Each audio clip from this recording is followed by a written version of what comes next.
8 dating mistakes people over 50 make. I think these are good mistakes to maybe see if Sure, you are sure. self-sabotaging what you're doing.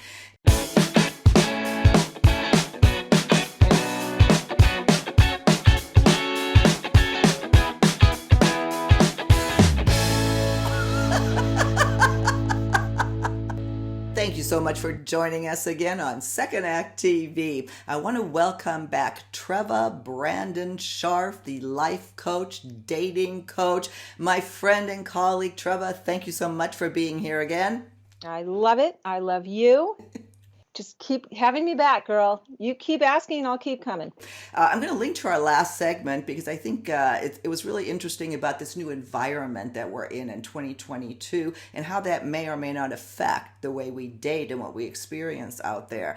What I want to concentrate on here, and this is another type of survey, the author here put together the 8 dating mistakes people over 50 make. They interviewed dating experts like yourself from all over the country, and I'll link to the article so you can assess for yourself the value of the information.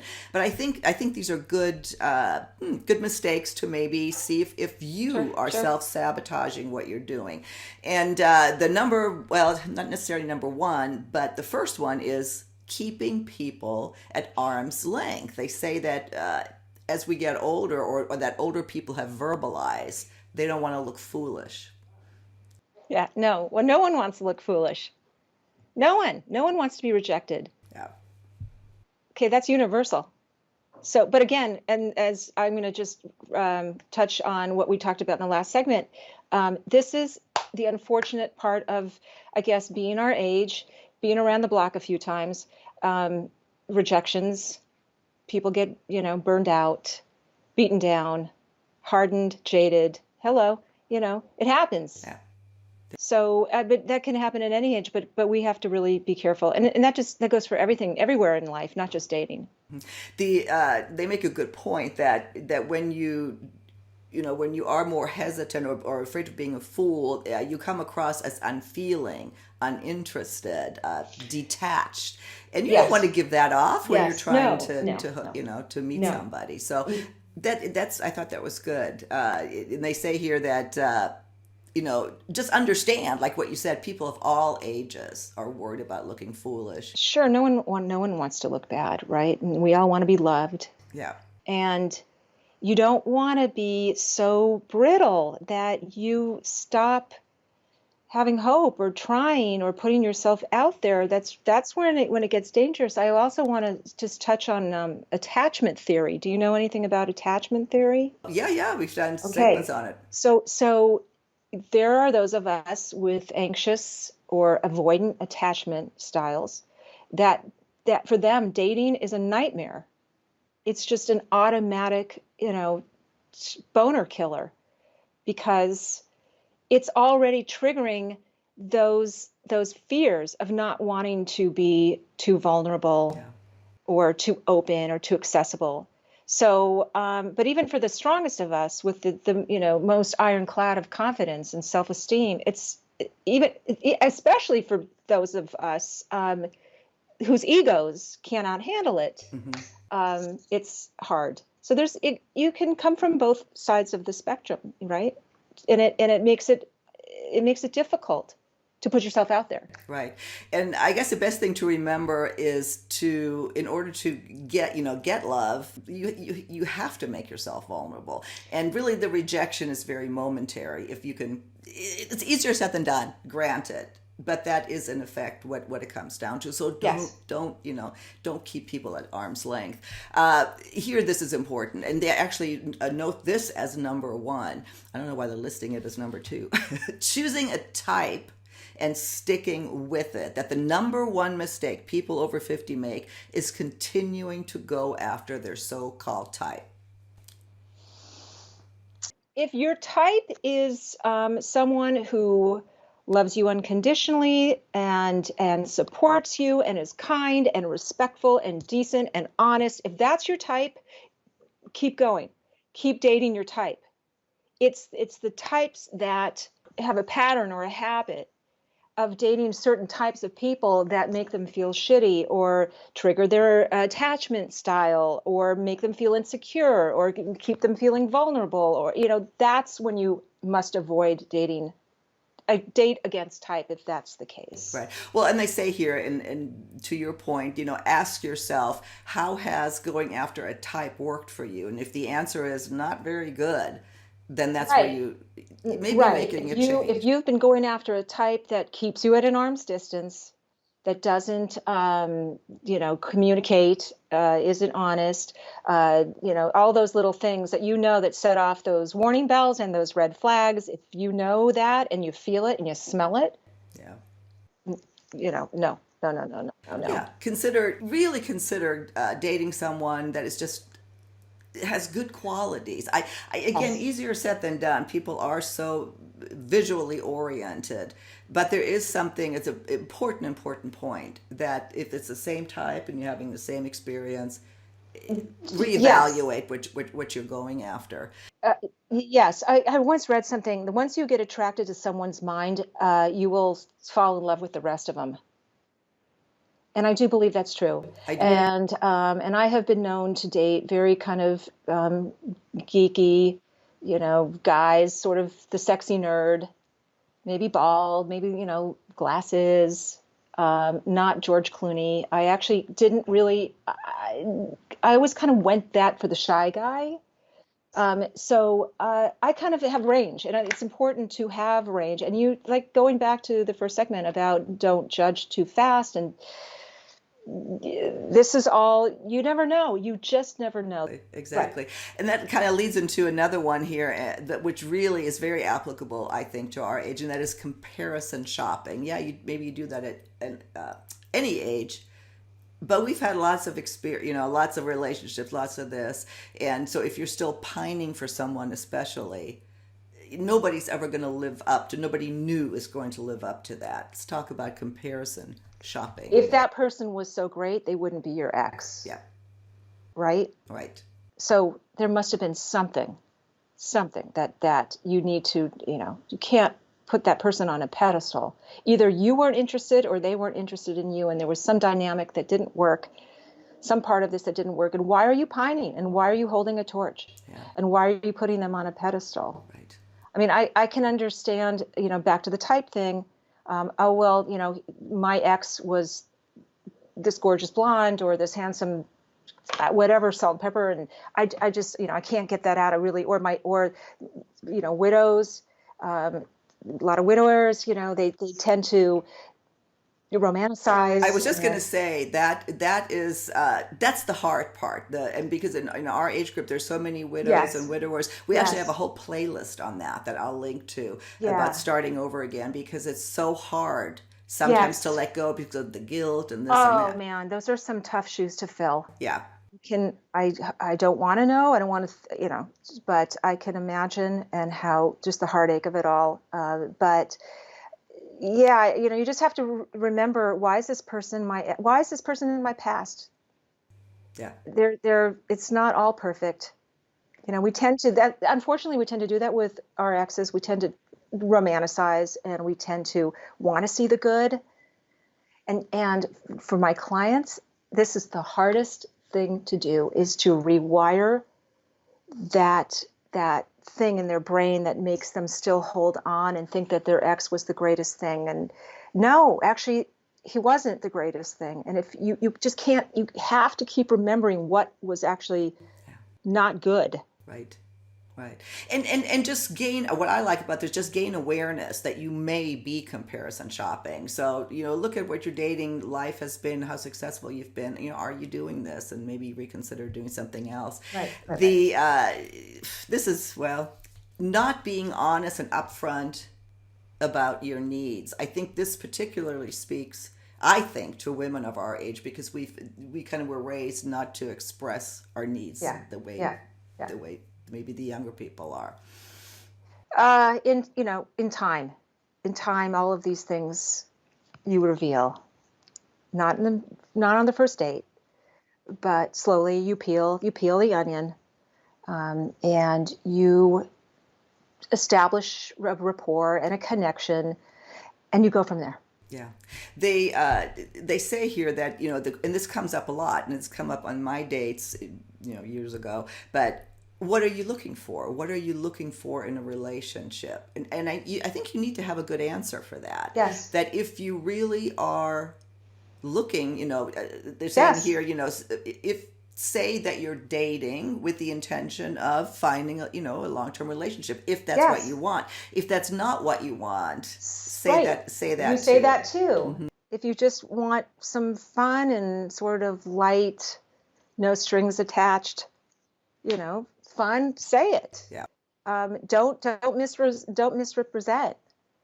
That's bad. No bait and switch, man. You've got to, say it in a way that is self-accepting.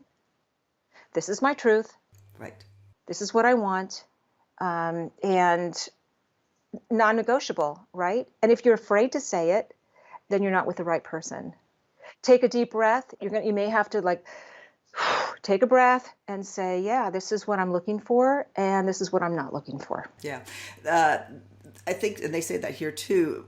A big mistake is just acting like you don't, I'm just easygoing, whatever this relationship goes. And that will get you really it goes totally against what you want or need, or maybe what that other person wants or needs. So, yeah, Yes. yeah. I would call that dating with intention. Mm-hmm. Yes, exactly. Have a plan. Exactly. Have a private, personal, to yourself plan, and stick to it. The best sign of compatibility isn't necessarily chemistry or passion or common shared interests or hobbies. No, it's having a shared vision of the future. Yes, Right? absolutely. Doesn't that make sense? Because if you both are on the same path, on the same page, that's all you kind of need, and then you tend to work out the little stuff, the little. The next one too, and I this again I think really speaks to over 50 as well, is giving up after a couple of bad dates.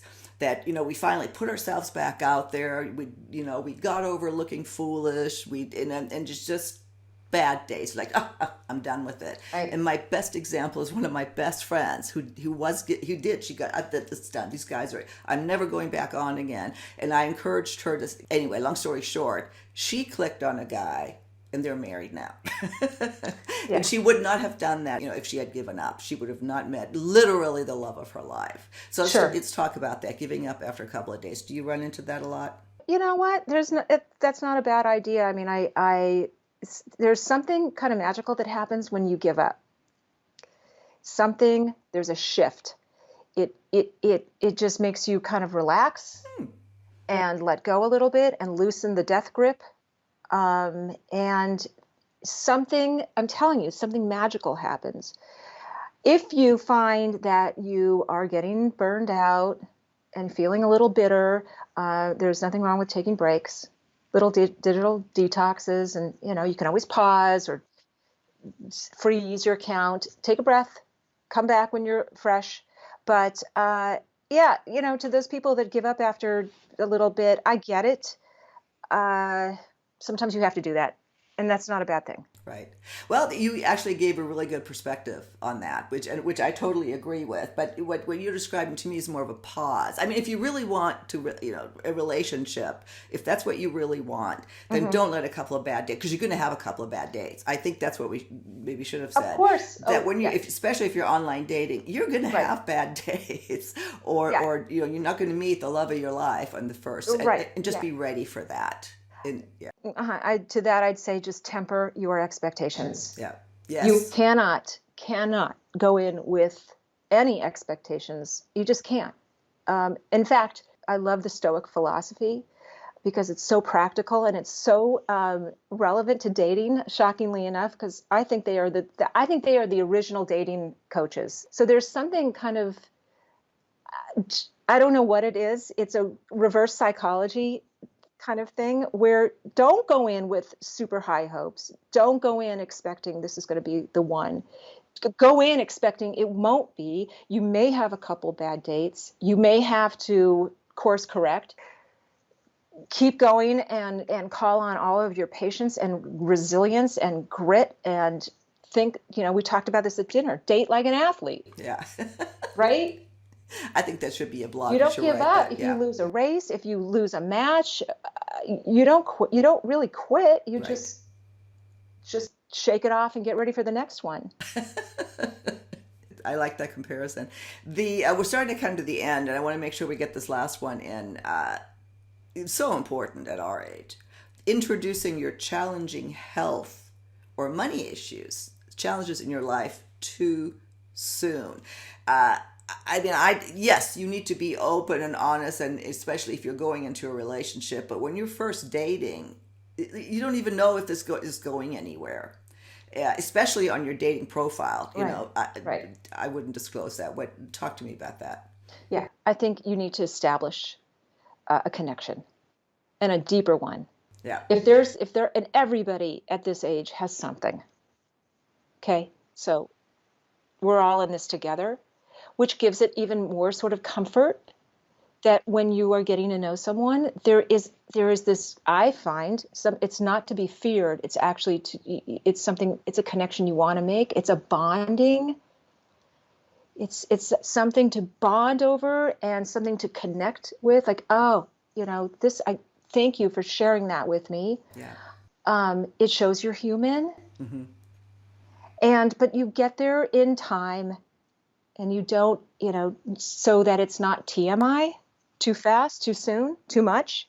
You wait, and this is going back to having faith and trusting yourself, and owning whatever that issue is, whether it's financial or health. You have to be okay with it, and you can't try to take the shame out of it. Right. You're gonna have to take a deep, when you decide to share. The thing that you need to do is, if this person doesn't like me because of this, their loss. This is my truth. I'm being honest. I own it.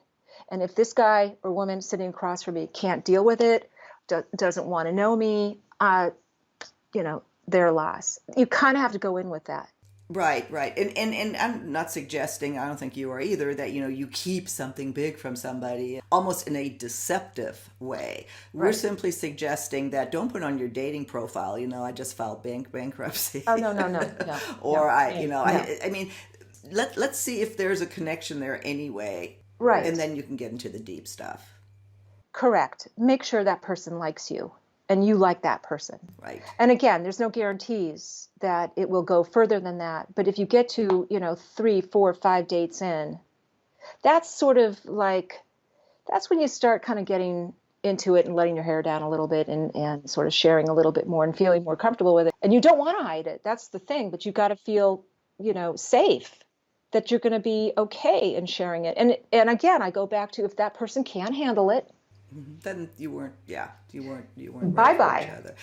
Yeah, lots to think about here, Treva. I don't know if we've missed anything. I mean, again, this is a topic we can talk about forever. Anything else you want to add before we sign off? The word overthink is just flashing in bright neon in front of my face.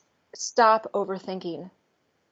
Again, there's so much dating advice out there. Yeah. There's a coach on every corner. Yeah. Take what you like, leave the rest. Whatever resonates, go with it. If it calls you, great. Get out of your head. Get out of your head and just trust yourself that you're going to make good decisions and good choices. Exactly. Well, and Treva, we of course will link to all of your information. You along with lots of people we have on Second Act. We have the great coaches here. Yeah. And yes, there's a coach on every corner, and it's me. No, Treva, you've resonated with a lot of people. Our viewers love you. Again, we'll have all your information in the show notes, and I can't wait to talk to you again soon on Second Act TV. You got it. Thank you again.